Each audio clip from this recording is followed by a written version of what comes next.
Staying at the nation's top office, President Moon held a cabinet meeting earlier today. Among other things, he called for the government to be more innovative when making policy that affects people's lives. Hwang Hojun has the highlights from that session.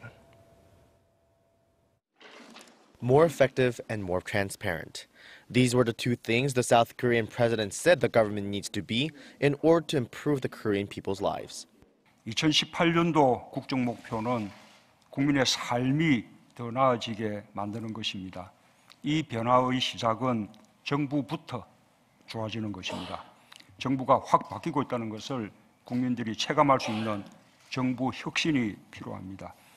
In Tuesday's cabinet meeting, President Moon ordered all public institutions to publish transparent financial and business reports and to make all data, apart from personal information, open to the public.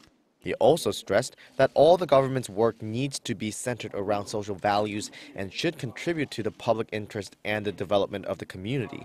Such efforts would include breaking the glass ceiling for women working in the government.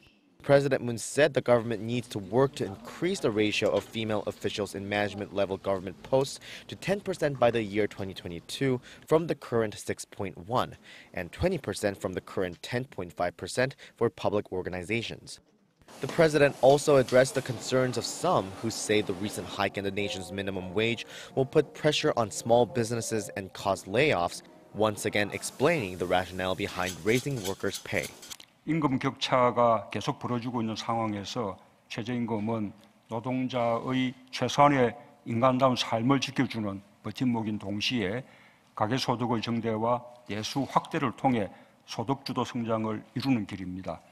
However, he also asked his cabinet to come up with follow-up measures to quell the concerns and mitigate the potential downsides of higher wages.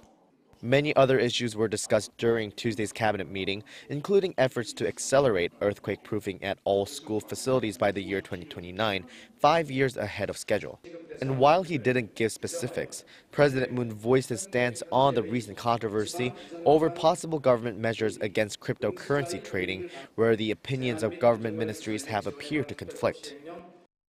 President Moon said it's natural, even desirable for each ministry to have and push for its own view, but insisted those views won't be made public before the government takes them into account and reaches a final decision.